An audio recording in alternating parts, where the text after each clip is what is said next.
Начинаем сборку кухонной зоны. У нижних модулей нестандартный размер, они менее глубокие, чем обычно.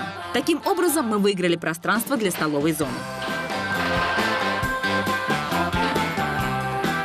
Верхний ярус пустим только по одной стене. Столешница, как и подоконник, из акрилового камня. Мойка стальная.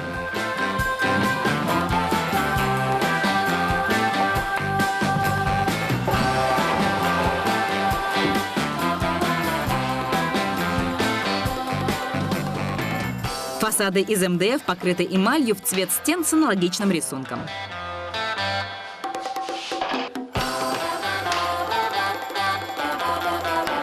Внутреннее устройство шкафов современное и эргономичное.